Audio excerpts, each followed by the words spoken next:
Hey guys, Kyle here. So, just before the show starts, I wanted to mention our Patreon. You can pay us $1 a month as a thank you, as a tip. You can pay $2 a month to get access to one of our bonus content shows, episodes 2 days early, and a secret Discord chat where all of our Patreon donors get to go and hang out and talk with us directly. Then there's a $5 tier that you can donate to get access to a whole bunch more content. We have multiple bonus episodes on there. So please check it out. Patreon.com/itgetsweird. We don't advertise, we don't make money. So check it out and throw some money if you think that would be cool. Thanks.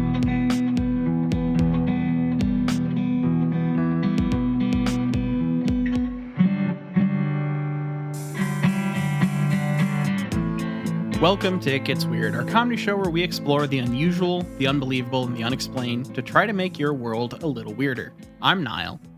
And I'm Kyle. Oh, shit. We got old man Kyle today. Not exactly. I'm about to explain something very interesting. So you know that I've been on this sort of health kick lately. True.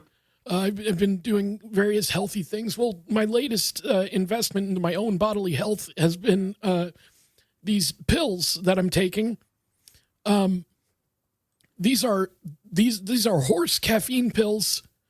So if a horse were to drink coffee or caffeine if a horse had caffeine, this would be one pill is an equivalent of a horse's level of caffeine for me, and it's been keeping me going throughout the day, and it's been very good for there's taurine and guarine and a lot of colors: blue 3, red 2, yellow 23, which I assume is good for you. But this has been what I've been taking lately to really get my energy up during the day.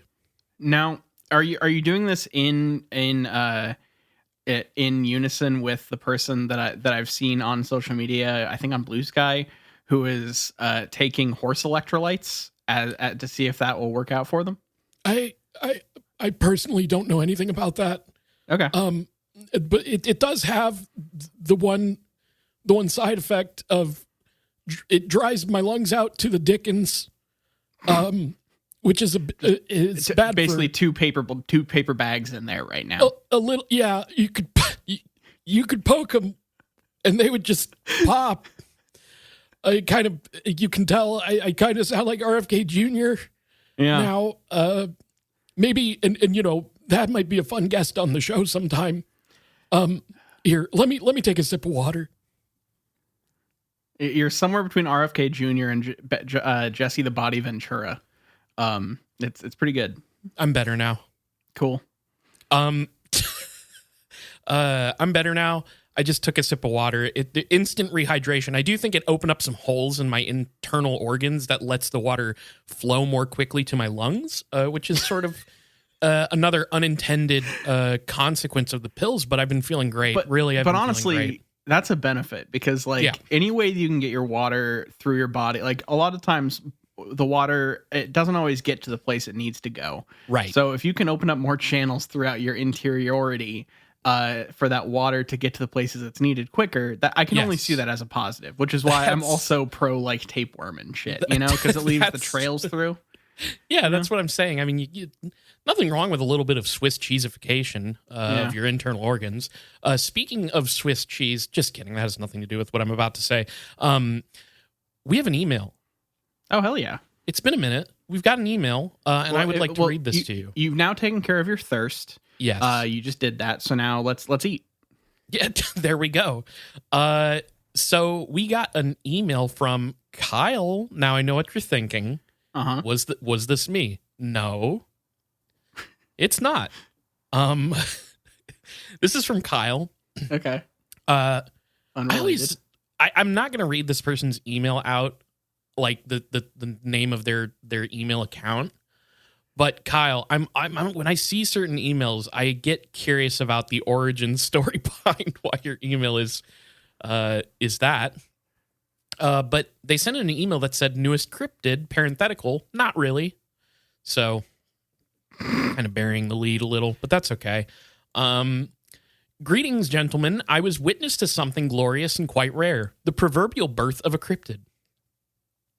I was at work when my coworker and his parents were attempting to transfer a rooster that our boss had bought him from what was basically a large cat carrier to a box.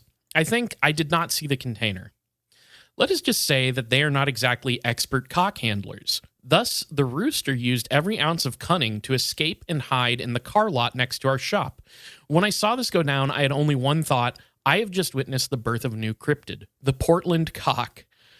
It made my day seeing that rooster get away. I was laughing a little too hard during the whole debacle. Figured you would all get a kick out of it. Keep up the good work, boys. Thanks, Kyle. P.S. That's for me. First name use is okay. I like this. I very much like this conceptually, that somebody sees a rooster, or a cock, as some people call it. Yeah. I'm not going to say who calls it that. Pervert.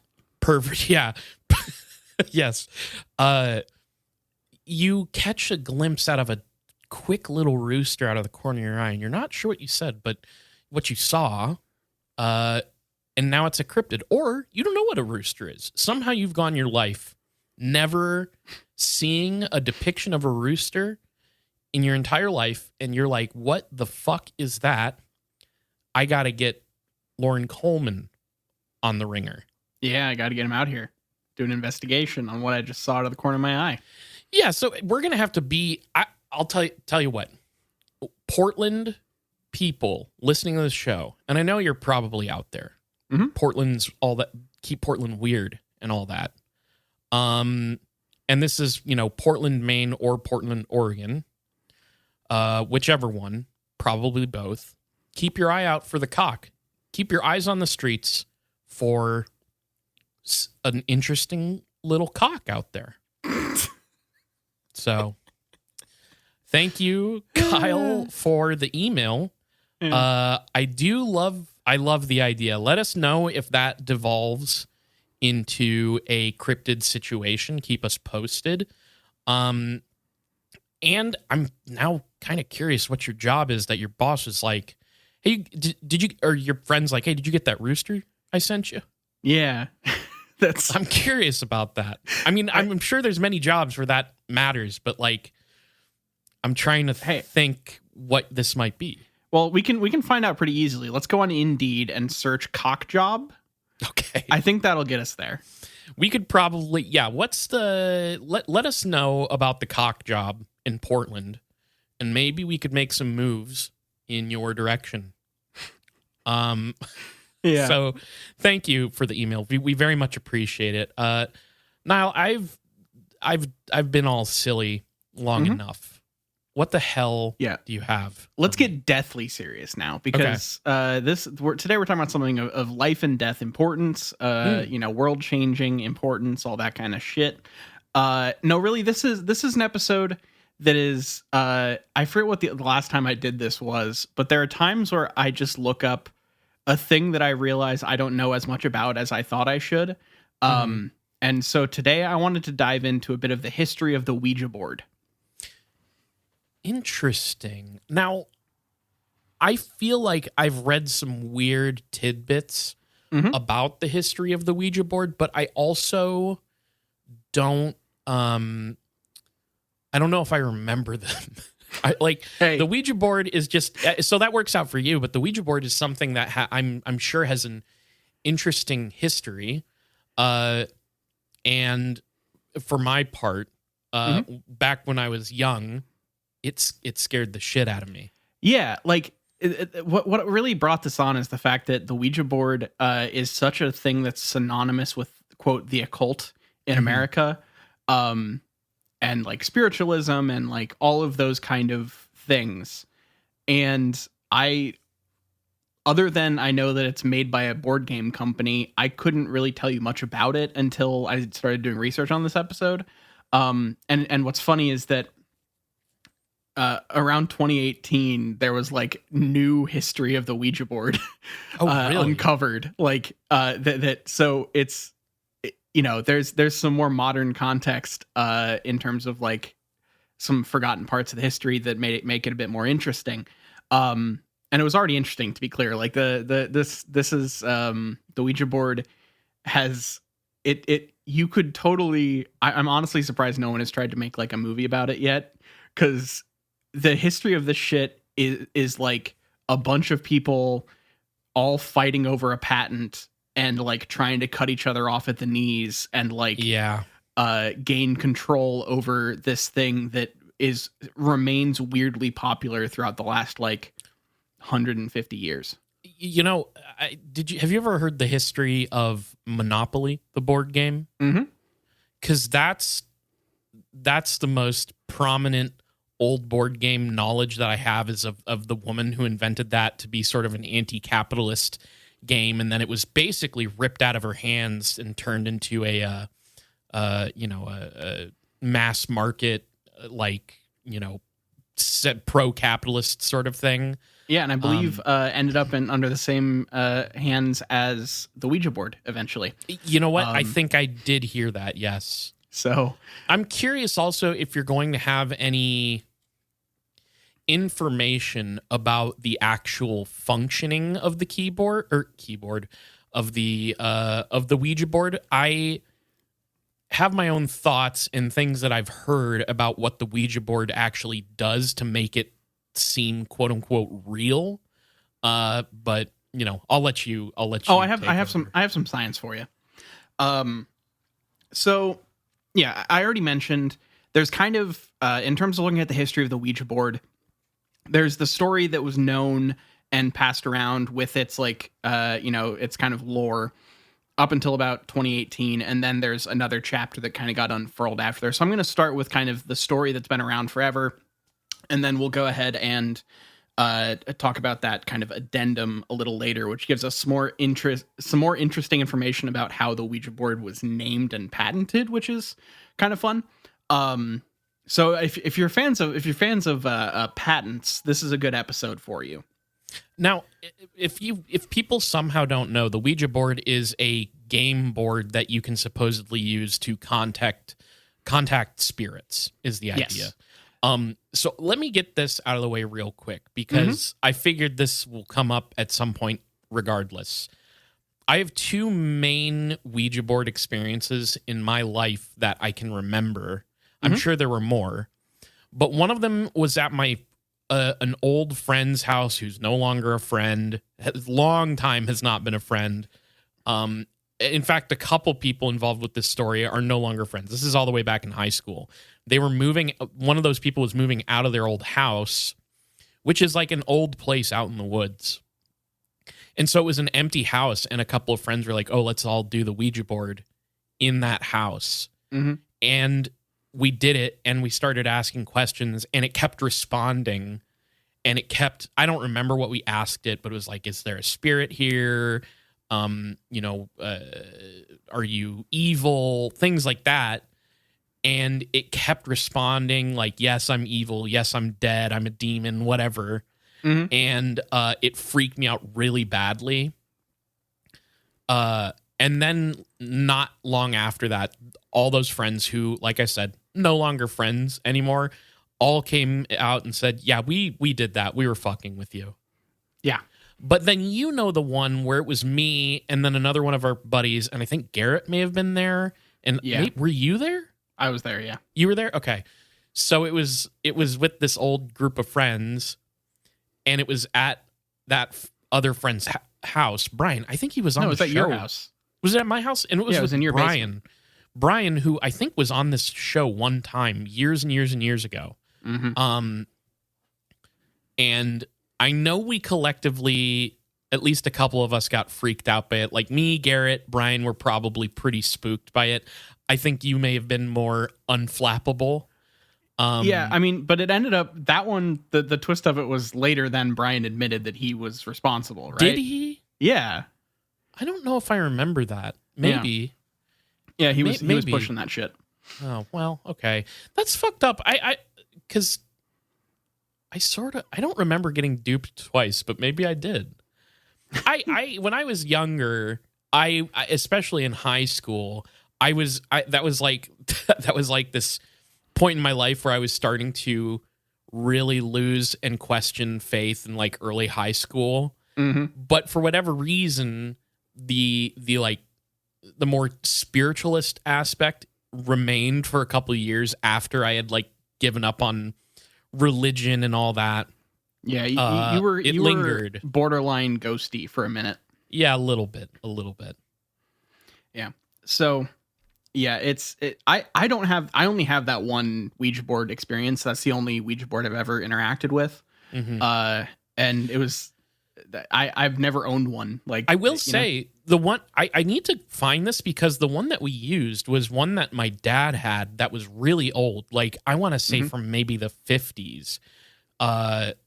He had, for whatever reason, he had a very old Ouija board that I think maybe his older siblings had gotten at some point. I don't remember the full story, but that Ouija board is cool and vintage as fuck. And if I could find that, like I would probably frame it and hang it somewhere, honestly. Yeah, that'd be cool. Yeah, so the Ouija boards have a bit of an interesting history.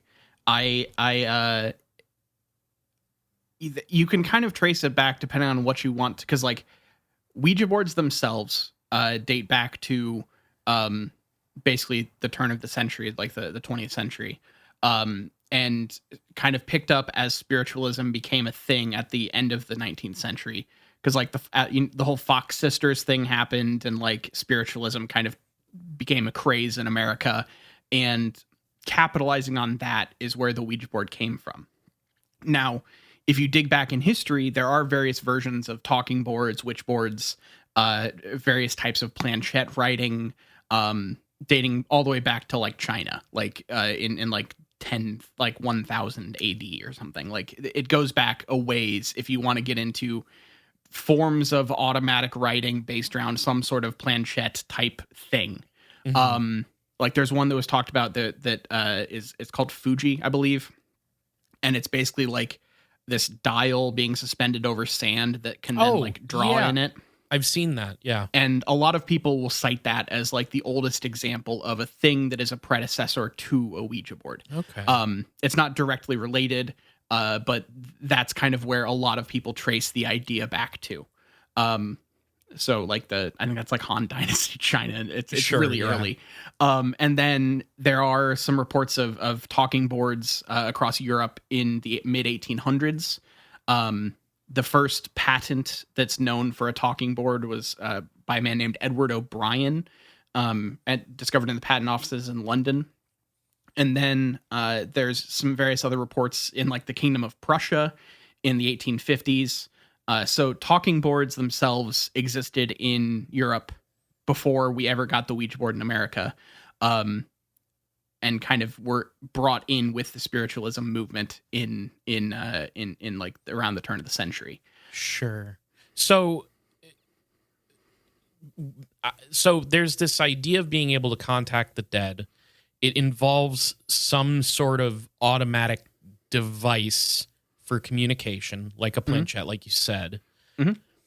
Is it when the spiritualism movement, because we have so many different forms of what a spirit could be. You talked in an episode of like maybe a couple years ago about the idea of how what a spirit or an apparition has changed over the centuries. And depending on the region you're in. So I'm curious, is it the idea of like the spiritual afterlife, the ghost of a person, was that there with the early forms of a Ouija board type device? Or was that more something that came about through the spiritualist movement where, which was like dominated by Christian belief?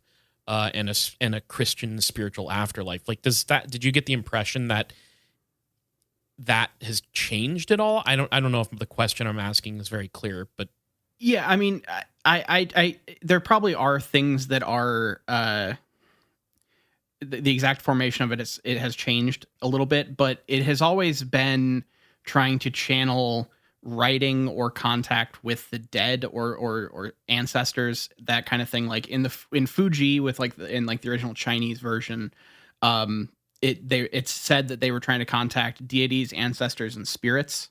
So it's kind of, it's taken a little different than contacting, A especially little like a ghost. It's more of like an other realmly sort of vibe. Yeah, it's kind of that vibe. Okay. And then you don't get the. What's funny is now Ouija is so linked with like demonic forces in people's minds, Yeah. and that doesn't really come about until The Exorcist comes out. Okay. Okay. Like it's like a thing that you'll find on a lot of accounts of the history of the Ouija board is like, yes, you were contacting the dead or ghosts or whatever, but it's not demonic until The Exorcist brought the idea of demonic possession Sure. into like the popular consciousness and freaked the people the fuck out, basically. Okay. So like that is kind of a line in the sand demarcation. Like there were religious groups that were anti-Ouija before The Exorcist came out, but that kind of changed the tenor of it a bit into this more evil demonic thing. Yeah. Whereas like earlier you were just trying to contact your grandma, because like what a lot of the planchette writing stuff and the way that we see it now with the talking boards and everything is almost a direct ancestor of the like mediums and people in Europe who do that I forget what they call it. It's like knock writing or knock where it's, you know, you're trying to communicate with the dead and they would list out letters until they heard knocking on the table, and that would denote that letter. And this is kind of a commentary from a thing that I was listening to, but it's almost like the making it a board was to like speed up the process so that these people could have more people come through. Oh, like, okay. It went from, and so they didn't have to, because like the whole table knocking thing in like, you know, back stuff that we were talking about in your parapsychology episodes, that stuff you'd have to like go A, B, C, D, E, and wait for a knock, and then start all over again. So Putting it on a physical plane allows you to then have it without having to read it all out every time. Sure. So expediting the process of having access to the message would get people in faster, which meant more money was being spent. Yes. I'm assuming. That is the cynical read of it. Sure, but people would pay to visit the spiritualists who could contact their dead family members or whatever. So that, you know, it makes sense. Yeah, and so like early versions worked a little differently before the trademark of Ouija was a thing, which isn't even like the beginning of the company that makes them. Like they trademarked other things as just like a talking board first, and then the Ouija name and that specific format didn't come until like the 1920s, 40s. I have it in my notes. We'll get there. I'm getting ahead of myself, but like there were earlier versions that used some form of like dial effectively to point at letters, so the dial was more rigid, like would stay in one place and just point instead of being free moving. And so what I'm getting at is there are a bunch of different variations of talking boards over the years that are more or less recognizable as what we now know as a Ouija board. And you can find, there's actually the Talking Board Historical Society has a lot of interesting information about this as a whole. And there's actually, I found out a Ouija board museum and like Witchboard Museum in Baltimore. Ooh. So I might try to go there pretty soon. It's supposed to be pretty small because it's inside of like a bazaar type like store. But it looks interesting, and I'm probably gonna go try to check that out. So part of what was interesting about this is I didn't know this when I first picked this topic, but the Ouija board as we know it today was invented in Baltimore. To the point where there is a plaque in a current 7-Eleven that's not too far from my house that is the site of the origin of the Ouija board. Oh my God. And it's currently a 7-Eleven, and there's a literal plaque in there that was paid for by like the Talking Board Society. You gotta check that out, get a picture of it or something. At a 7-Eleven? At a 7-Eleven. That should be the only 7-Eleven in the US that sells Ouija boards.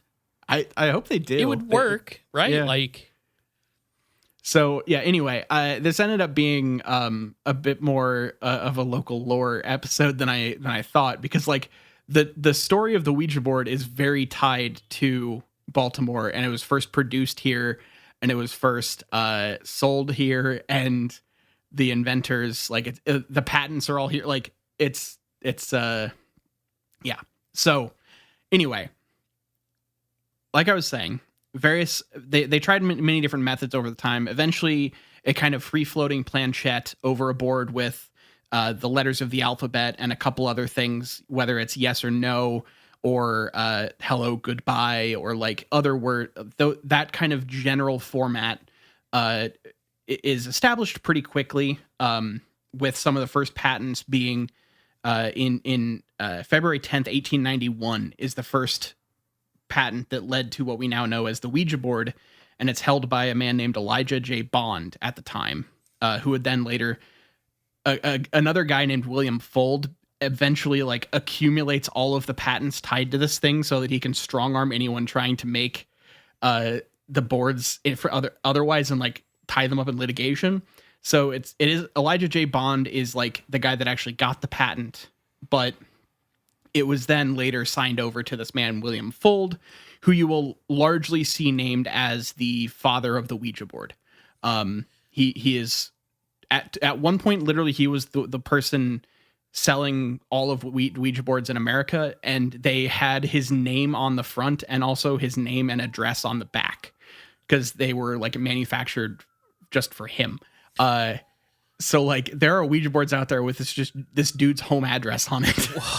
Do you think William Fuld ever, got together with Jonathan Hold to play some serious poker games? That would be really great. I think that they could have a great time. I agree. Yeah. So, the Elijah J. Bond original kind of patent stuff, he was looking at it as this is a thing that would get touted pretty early on, but it is not based on anything. He called it an Egyptian luck board, and tried to tie it in with kind of Egyptology and that kind of craze of the mystery of the Sphinx and the mystery of the Egyptians and all that kind of stuff. And so there are people that will say the talking board and stuff dates back to that. I don't think, like, they might have had something that somewhat vaguely approximates a form of talking board. I don't know. I couldn't find a specific device. But it seems like this was entirely just him trying to attach it to some form of mysticism. So that I just thought that was interesting because you will see it places cited as like tied to Egypt somehow, and I couldn't find any actual factual information about that. Sure. Well, tying it into the mysticism is probably a smart move from a money-making standpoint. Yeah, and that was just like the thing that people knew at the time. Like that was probably the mysticism du jour of the time. So yeah, there over the course of even the early years, people would try to make either Ouija board, like talking boards that involve either electricity or magnetism, because magnetism was really tied into the various forms of this kind of this area of stuff, this kind of topic. At the time, magnetism was like the force that people thought you could communicate with the dead using for a while. But like the main thing that has been the problem with all of, like, basically people kept trying to build a better Ouija board, but Ouija boards, like the basic version, was cheap. And so anytime someone tried to make like another more advanced version or add a bunch of stuff, it just got like totally side saddled by the fact that it was more expensive and no one bought it. Like, so it's just interesting. People had tried to add stuff to it over the years, and it keeps just getting ignored at large in a way that I find really interesting. Weird. Do you have any insight on where the magnetism thing comes from? Because it almost sounds like the kind of thing you would hear a parapsychologist from that era citing as a method of like studying the paranormal or contacting the dead. It almost sounds like it got picked up from that. Yeah, it's from William Fuld's first actual talking board patent from 1892. So he basically put magnetized wires in the board itself, saying that like effectively magnetism, like you said, magnetism at the time was seen as this kind of almost supernatural force that allowed you to like communicate, kind of like it was, you know how there's always a thing in like sci-fi that is used as like the force that is the cause for the weird shit. Like the Hulk was radiation, and like nowadays it's like atomic energy or actually now it's like nanobots or AI or whatever the fuck. Magnetism feels like it was the like supernatural force of the time in the popular consciousness. Sure. So it was seen as this kind of this thing that would add this, allow you to communicate with the dead, because it's magnetic, and that just seems kind of silly now, but it was how things were. All right, so the actual beginning of the company, you have Elijah J. Bond gets his patent on the first talking board that he starts, and he actually is the one that gets the first patent on the Ouija board with that name as well. And that is then kind of brought in with this group of other people to form a company that then will produce Ouija boards and sell them across the country. And that is headquartered out of Baltimore. And you have the people involved are Charles W. Kennard, Harry Wells Rusk, Colonel Washington Bowie, who will become more important later. He's kind of one of the main driving forces, along with his son. David. His son is the one that no, actually, it's William Bowie Jr. Funny. Okay. And Bowie Jr. actually is the one that tries to make the talking board electronic, and it like is too expensive and fails entirely. But then William H.A. Maupin and John T. Green, along with William Fuld. Those are the people. 5 of those men pool their resources to create the company Kennard Novelty Company out of Baltimore, Maryland, who is the first producer of the Ouija board, and they hold the patents for the item.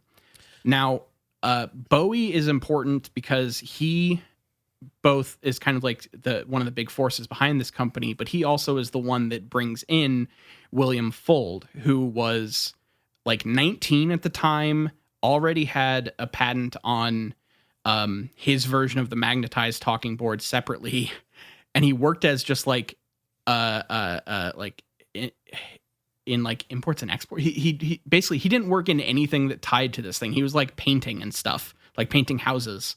But for some reason, he gets brought in on this thing and is then becomes the guy that holds all of the patents, like within 10 years. He goes from entirely unrelated to wielding the entirety of the Ouija thing over the course of just a couple years. It's really weird. Clearly, this guy had a special set of skills if he's, quote unquote, painting houses, as you said. Maybe his value comes in the fact that he paints houses, quote unquote, but really he's just creating more product, aka spirits, from the houses he's painted, quote unquote, so people have more dead people they can contact. Honestly, I think that makes a lot of sense. Like it's the occult Irishman. Yeah, he's really kind of making sure. Look, if you want to talk to your grandmother, he'll kill her first and then you can talk to her. He'll kill her first. What if hey, I've been working on this new product. It's a means of contacting the dead. You interested? No, nobody in my family's died recently. Oh, they will. Yeah. But she just lives across town. I can talk to her. No, I got this. And just goes and kills her. Trust me, she's dead. So, the company took off pretty well. By 1891, it was selling well enough that they opened up a second factory in Baltimore. And just 8 days after the original patent was filed, they then filed for an improved version of the talking board, calling it the Ouija board. So in 1891, we get the Ouija board proper with that name. Now, the name Ouija board has a couple stories tied to it in terms of where that name came from. That was going to be my next question. The popular lore version, which we'll get more into a bit later because it's tied to the thing that's kind of the newer information, is that the sister-in-law of Elijah J. Bond, the guy that originally got the first patent, his sister-in-law was a medium, and she supposedly tried using the talking board that they were developing to check to try to like divine what they should call it. And supposedly the Ouija board named itself Ouija through this sister-in-law. Okay. And when asked, there was something to do with, she was wearing a necklace that had a pendant on it, or a locket. And in that locket was the name Ouija, but it was spelled like, in a lot of the recitations of the story, it'll just say that, like, she didn't know that going in, that was what the board would tell her, and it happened to be the same thing that's in her locket, so they thought that was really that was cool. a good name. Okay. Yeah, basically. Yeah. And that's the kind of like mystic version. Now, what is believed to actually have been in her locket was a slightly different word. It's like Oudje or something. Like it's something different, but it's close enough that it got kind of, squished into being the story that is the fun version. A later telling by some of the people that were the founders of this company, I believe, say that it came from we and J or ya. So it's yes in French and German. And then there was another, there was another one that was even more just like, we don't know where it came from. So they seem to flip between trying to have kind of a mystic explanation for the name and also just being like, oh, it was just like some fun stuff from some of the options of what the board can tell you. So, and it has kind of bounced back and forth a little bit throughout history. You're telling me the proper pronunciation, if you subscribe to the French-German theory, would be oui. Ja. Basically, something like yeah. that? Okay. Basically, yeah. So that's like, okay. We will talk more about that sister-in-law later because she's kind of the uncovered element of this story. Because for a long time, until like literally like 2018-ish is when the push really came to uncover this. That was really all of her involvement in the story. Freaking classic sister-in-law shit. You name the Ouija board and then you drop out of the story for a couple decades. Yeah. And we then uncover to now the point that she is known as, her name's Helen Peters Nosworthy. She's now known as the mother of the Ouija board because she is kind of important to the history and has like a wild story of her own. Are you about to tell me that this was another idea that was stolen from a woman by some dudes? She didn't start it. She is the reason the patent happened. Okay. And the story of that is really interesting, and we'll talk about that a little later. But so then the next couple decades of the company is kind of just bouncing between various of those original 7 men trying to control the rights to the Ouija board, because eventually some of them leave and form their own company and try to make a competing board. Then William Fuld wields those patents with an iron grip and kind of stamps that out. And over the time, all of those men in various ways try to start other companies to capitalize on it. And it keeps just like getting stuck in litigation as William Fuld gets all of the patents required to have an iron grip on the Ouija board proper. And I'm not saying this as like, he's not like, I don't want to make it seem like this guy's awful. It's not that he's like this total cutthroat businessman in that level of like, he just was a little bit of that. Like there's just like a little bit of that energy in it. Sure. Because people keep trying to keep leaving his company. Now, he did also he died while trying to make the story goes that they were working on a new factory for the production of the Ouija boards, and he, for some reason, as the building was being built, was up like on the top floor, and he for some reason was installing a flag mount himself and falls 3 stories, gets like impaled, and then dies in the ambulance on the way to the hospital. Holy shit! It's a Blucifer episode. Yeah, you remember how Blucifer broke I on do. and fell on the artist and killed him? It's so like there is that element, and there's also kind of a tragic, weird thing with Helen Peters Nosworthy as well. I'm not saying the Ouija board creation is like cursed, but there are some these kind of weird things tied to the idea. I think you're heavily implying. Yeah.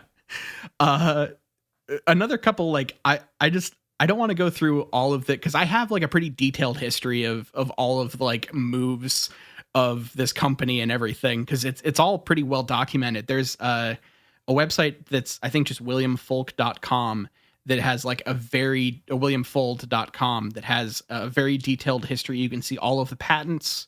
You can with patent numbers and dates and descriptions and the actual like submitted imagery, along with the various stencils the boards have used over time. Like it's a very extensive. So if you ever want to like go down a rabbit hole of seeing everything tied to the Ouija board, that and the Talking Board Historical Society are great places to start. Do you think that if you go out that way, you fall off a roof and get impaled, is your last thought not just, are you fucking kidding me right now? Yeah. And then you go on your final DMT trip? That seems like I would be so pissed if that would kill me. It's like, yeah, you could, get hit. You could get in a car crash. You could, have all these horrible ways to go. But those are sort of typical enough that it's like, well, I guess this is just what it means to be human on the planet Earth, baby. But then falling off the roof and then just getting skewered. I mean, that's a schlocky horror movie bit. Yeah. It's like, it's such like, it's not directly related to like, he didn't die using a Ouija board. Sure. But it's so. He's just heavily involved. Yeah, it's like he was building he was working on a factory for it. Come on. Oh my God. So there are a couple other just like little snippets that I thought were interesting. This is just an unfortunate naming thing. But Elijah Bond in 1907 tried to start a competitor company under the name selling the Nirvana board, which was his new version of the Ouija board with some slight alterations. But he decided to make the company name the Swastika Novelty Company. So you can find these online. You can find pictures of it. You can find the Swastika Novelty Company's Nirvana board from 1907. And the context of that was not out there at the time. Yeah, they were just looking for like things tied to Eastern mysticism. Some sort of random Eastern mystical symbol. Sure. Of course. Yeah. Hindsight's 2020, I always say. Yeah. So a couple other highlights of the history. Eventually you got the current. Okay, here it is. Here's the date for the patent that most closely resembles the modern Ouija board was filed on May 2nd, 1939. By a guy named William Andrew, who worked for the company that was currently working, I think William Fold's company.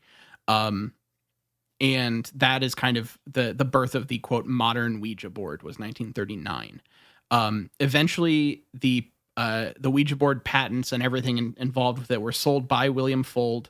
I think his heirs sold it after he died.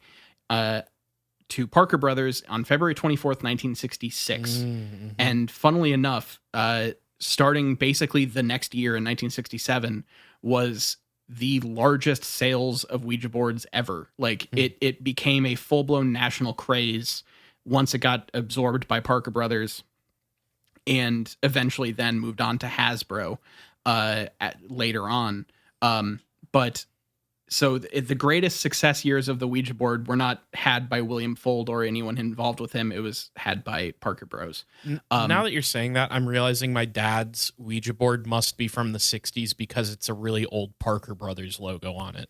Yeah. Now, the original Parker Bros. Ouija boards are just flat out the same design as the later period William Fuld ones. Then in like the 1970s, they simplified the design and made it a bit less ornate and a bit less complicated. And that is what a lot of people now would think of as the like standard Ouija board. And then there are also like deluxe Ouija boards that are like wood and shit. Like they've done a bunch of stuff over time, but that's the basic gist. And then, like I mentioned, the next big highlight of the history is 1973 when the movie The Exorcist was released. Which led to just like the people being scared of demonic possession and demons and shit. So because this was channeling the dead, people then kind of looked at that as, oh, the demons can speak to you and shit. And that's when that whole thing really started. And even though I do want to make it clear, religious groups had problems with Ouija boards before then. It just was a bit less of a fervor and much more scattered. And then what's the complaint about Ouija boards prior to the Demonic Possession Association with it? Like, is it that, oh fuck, every time you contact the dead, you're just yanking them out of heaven for a little bit, or hell? Is that the idea? I didn't find a lot of specifics. It just basically was, you're communicating with the dead. The dead should be left alone, basically. Can you imagine like a group of people hanging out up in heaven? They're just resting on a cloud, chatting about, life was good. It was like pretty fun. There were a couple weird parts. I had the flu way too many times. That was annoying. And then just, shoom, they just drop through the clouds because somebody summoned them with a Ouija. I mean, that would be a pain in the ass. So maybe they have sort of a point there. Like, don't bother them. Just let them lounge up in the kingdom of heaven. What's the big deal? Exactly. It's like it is funny how the like demonic possession gave this like a lightning rod, where before then, they would be like, yeah, don't do that. Why? Because it's spiritualism. Ooh. And then like demons is so much better branding for an anti-Ouija board campaign. Like it is funny looking at how many places The Exorcist comes up in episodes here that we do here. It is such like a line in history of certain things being like high key public knowledge, Yeah. And now you can, like you said, you have this thing that you can point to and you can say, this is demonic crazy. Mm-hmm. So. All right. So some other fun things, I guess during the height of the William Fuld era of the Ouija board, they tried to then put out both Ouija oil and Ouija jewelry, capitalizing on the popularity of the thing. So they tried to like franchise the name into other markets effectively, which I just think is funny. But I guess that really leads us to the story of Helen Peters Nosworthy, who is a Baltimore local. Although, like, various people in Denver try to claim her for certain reasons. I think she may move there later on in her life. Get into the weed business. Yeah, exactly. Really, the real mother of the marijuana industry in America, I guess. So her sister Mary was married to Elijah Bond, who had been working on getting a patent on a talking board along with his partner Charles W. Kennard. And Kennard is the one that the company they use is named after. When they were trying to name the board, they decided to hold a seance to try to ask the board what it wanted, because Helen was a medium and supposedly pretty well regarded in that area. And that is where they got the Ouija thing. And when they asked what that meant, the board answered that it meant good luck. Now, why did it mean good luck? I don't know. Oh, here it is. And they were also kind of brought in on the fact that inside of Nosworthy's locket, there was a portrait of the English novelist Ouida, Ouida, whose signature below that looked like it spelled out Ouija. And so they took that as like confirmation that should be the name of the thing. Okay. Now, when Elijah then went to try to get the patent on this thing, the patent office basically said, we cannot give you a patent on a thing you cannot prove works. So this led to Elijah needing to take his sister-in-law to the patent office, basically to demonstrate the Ouija board. And how this worked was they met with a patent clerk who was kind of in charge of their case. And supposedly Helen Peters Nosworthy had no idea who this person was, all this kind of stuff, went in completely blind. And they made basically a bet with this person that if Helen could use the Ouija board to divine the correct spelling and like everything of the name of this person that she didn't know, that was the patent clerk, it would then prove the utility of this talking board and they would be able to secure the patent.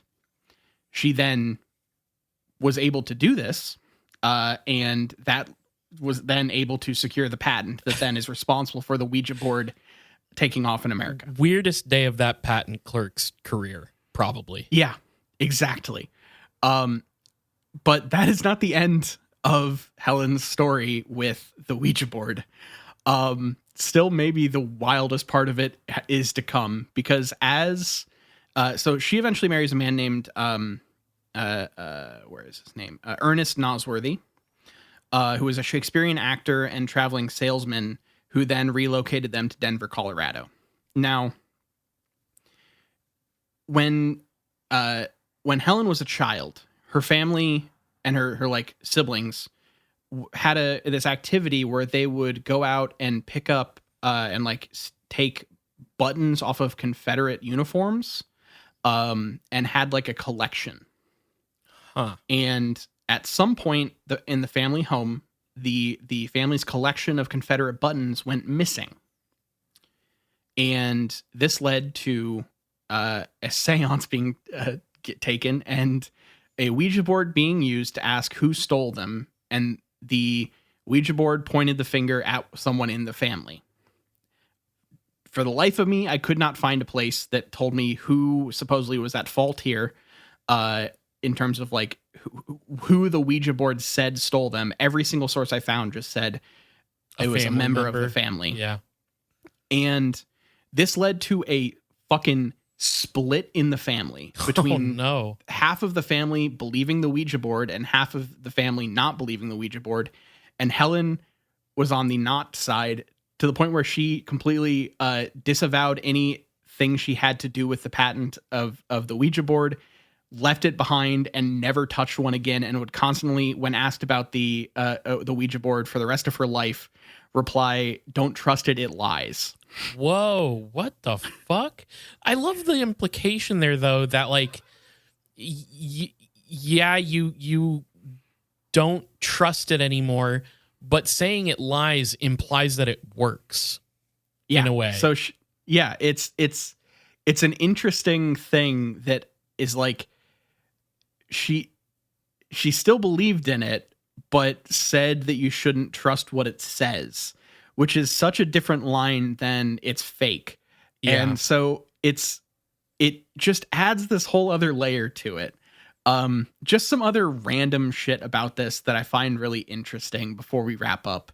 At one point, the Ouija board was so popular that the Baltimore Sun newspaper had to effectively have a dedicated person just responding to people asking about Ouija boards.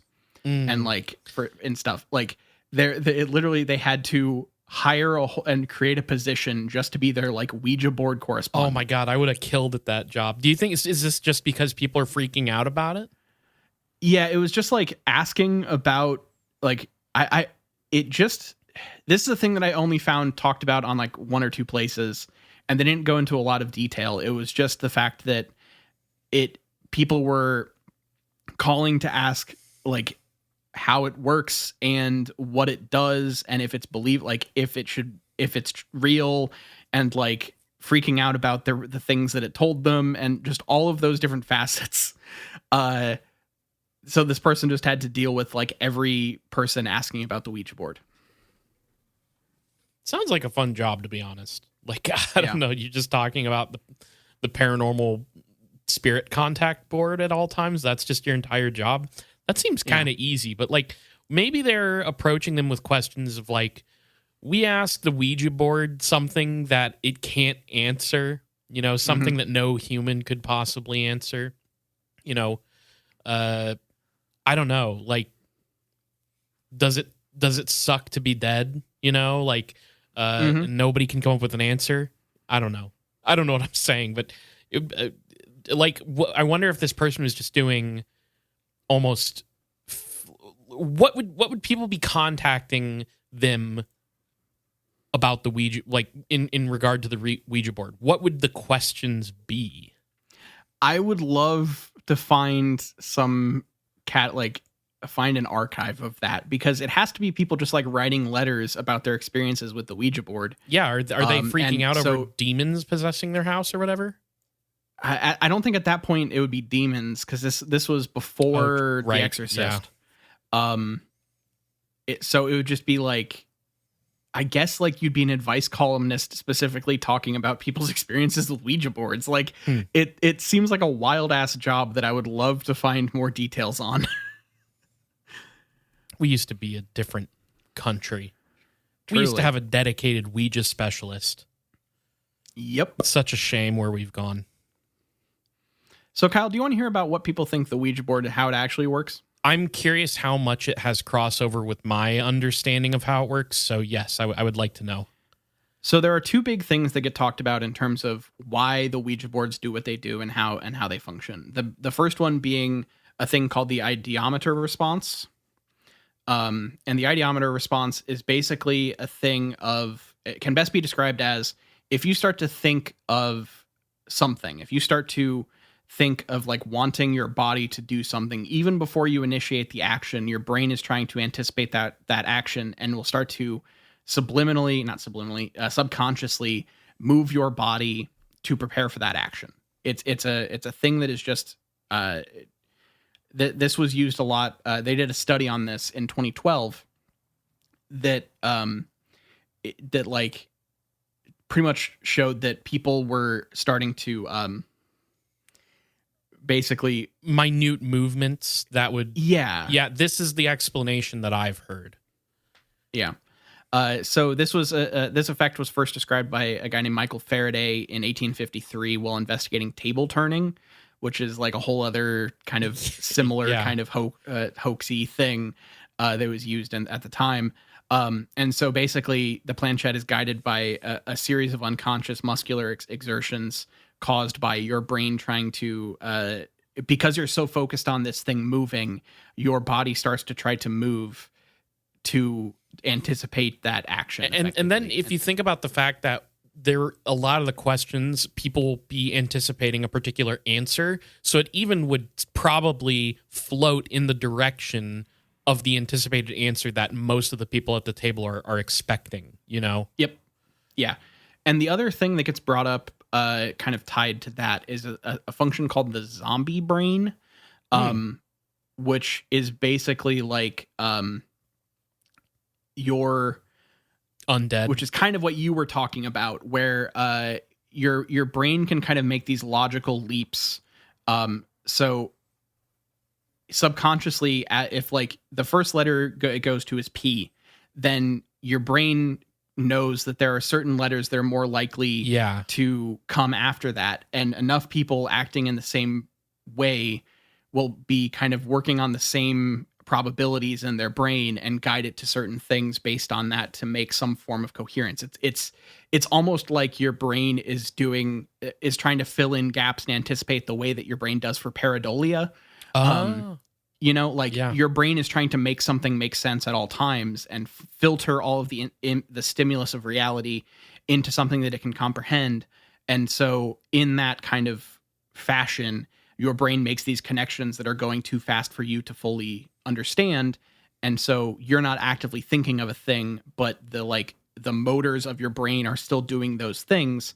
And it leads to, over the course of, sitting there and really focusing on this one little thing, guide it into predictable patterns that can kind of focus or be based on kind of the quote unconscious mind, I guess. Yeah, as far as the English language is concerned, there's like, there's patterns, and there's linguistically you can sort of anticipate certain things in a word or a phrase. I think that makes sense to me. But between the two of those ideas, it makes a lot of sense. Yeah, basically, like, your brain does a lot of shit that it doesn't tell you it's doing, and that's the reason why that's largely considered the reason why Ouija boards can give you these quote answers seemingly pulled from nowhere, and that's if your friends aren't just pushing it around. Yeah, that's the other explanation I know of, is your friends are fucking with you and scaring you on purpose. Yep.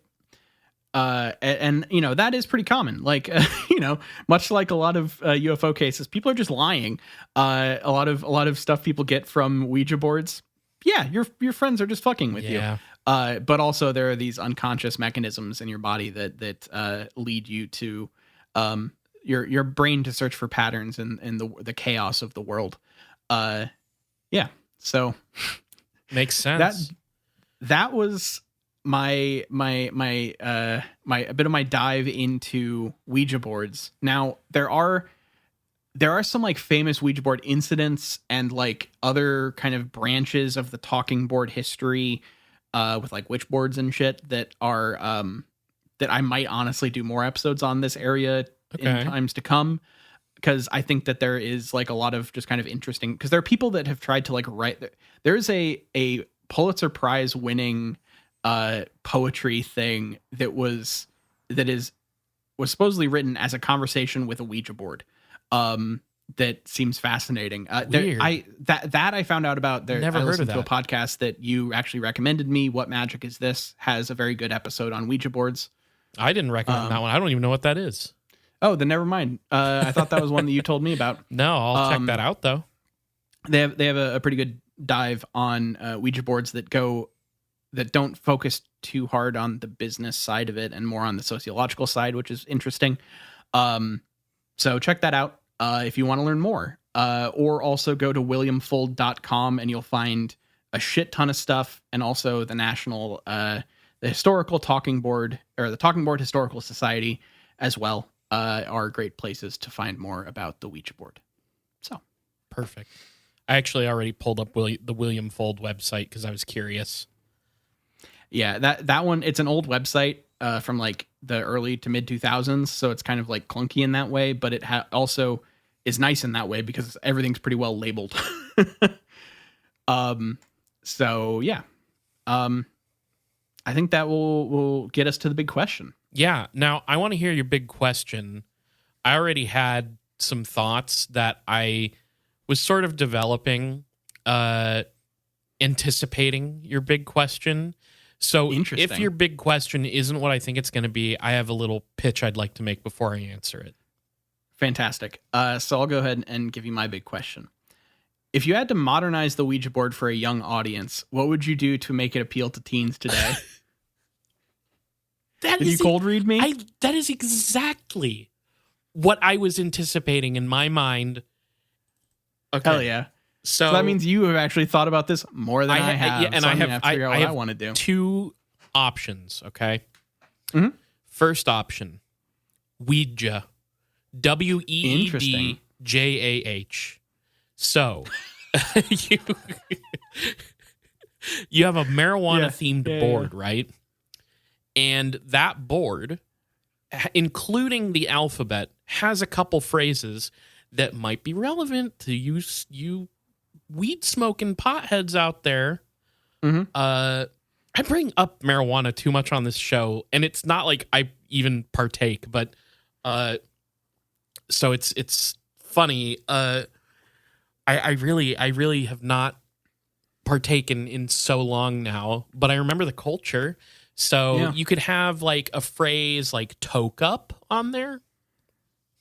You could have a phrase like I'm greening out would be probably a good one.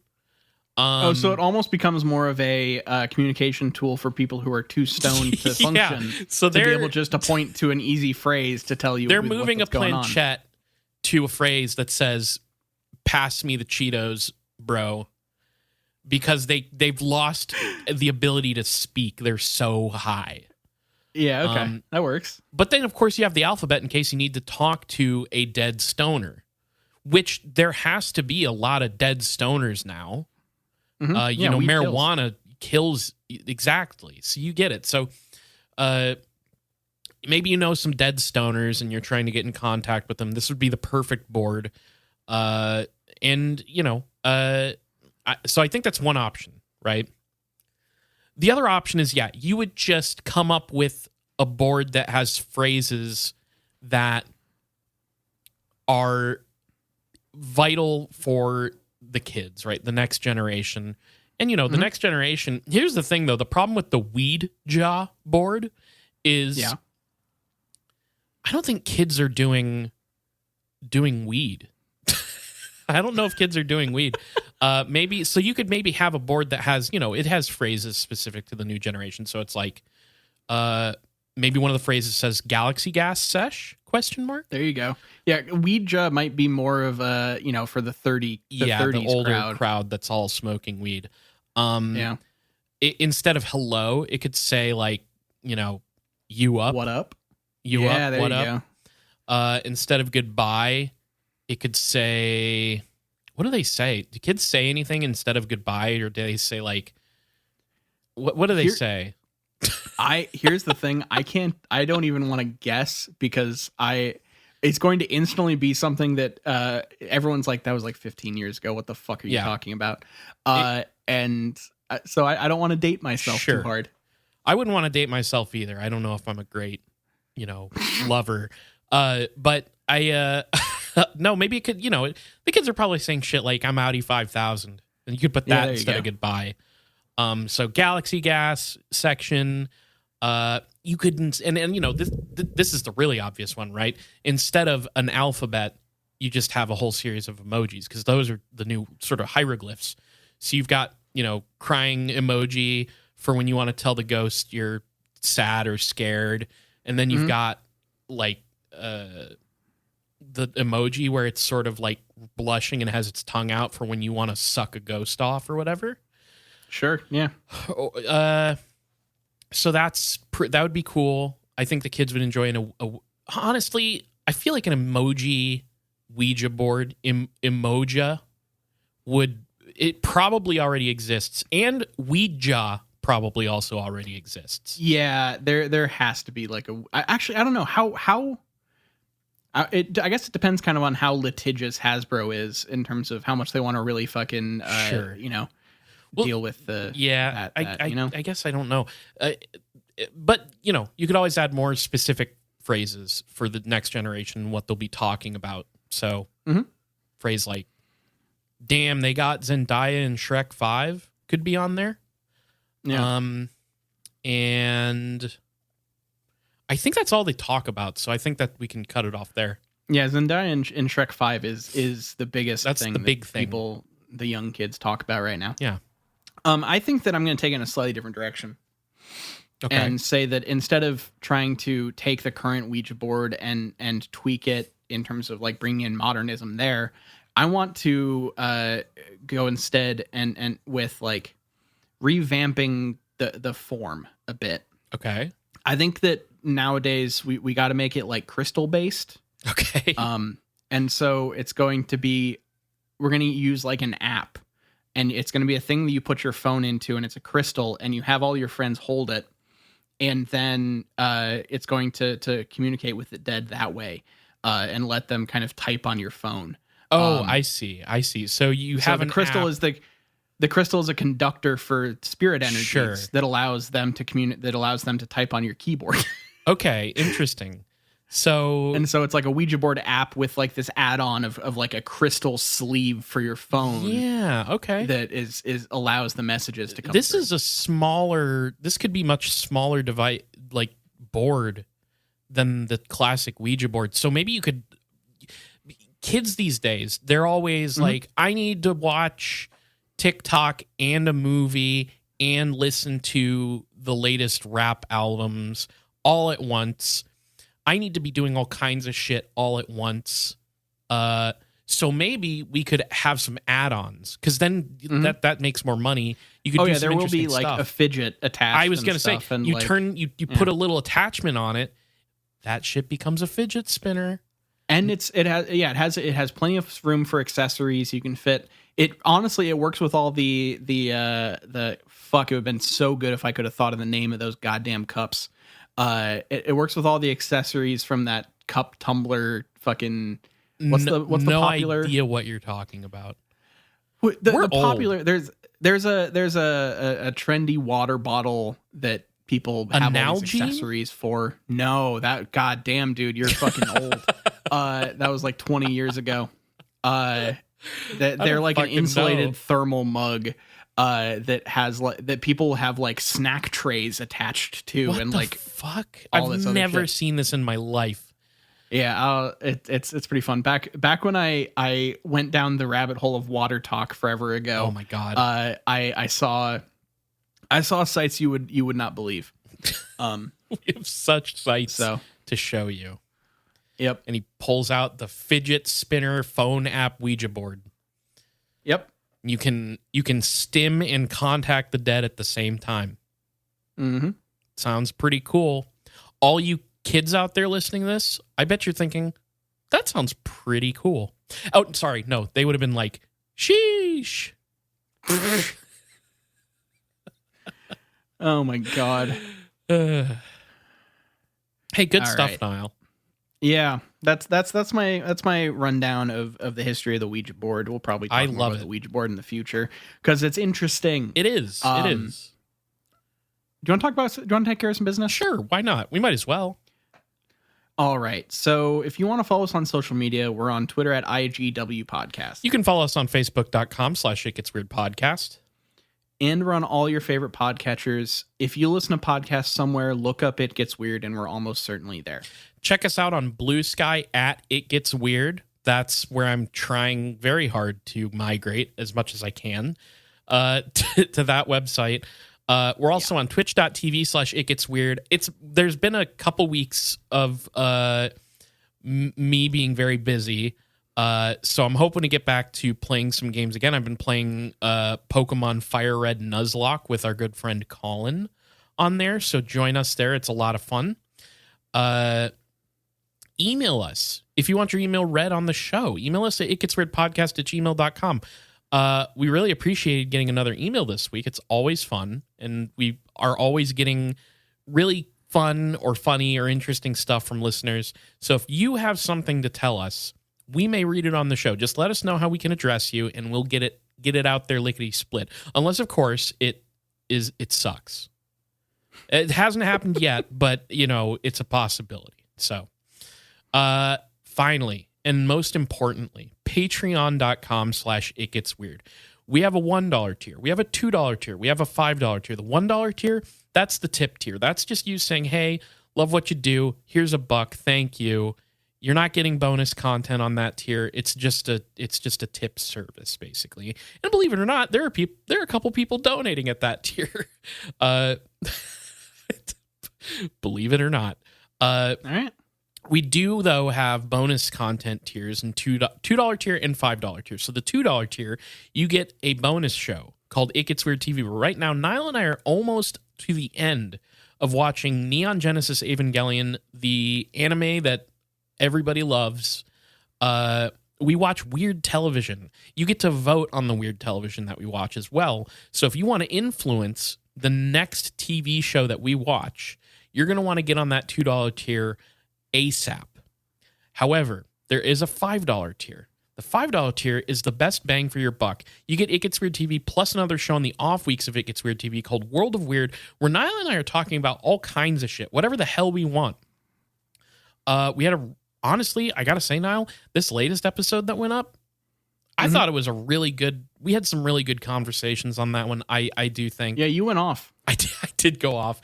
So if you want to hear us going off, mostly me in that one, but if you want to hear that, it's at the $5 tier. We have so much backlogged content. You would be listening for I don't know how many hours at this point. Lots, hundreds. Whether you donate to the $2 tier or the $5 tier, you get access to the main show 2 days early on Friday instead of Sunday on your own special Patreon feed. And you get access to the Discord where we're hanging out chatting with our listeners. You can talk to us there directly. It's a lot of fun. Lots of insightful listeners. If you're a Discord member listening to this, you know how it is. People are always dropping some interesting information. There's funny stuff. It's a great time. So the $5 tier, the $2 tier, best value. Please check it out. But if you can't donate, please tell your friends, tell your enemies, tell your congressman all about It Gets Weird podcast. All right. Thank you all for listening. Thank you for continuing to support the show. This has been It Gets Weird, and I've been Nile. And I'm Kyle. The pill voice kind of came back at the end here. I'm sorry.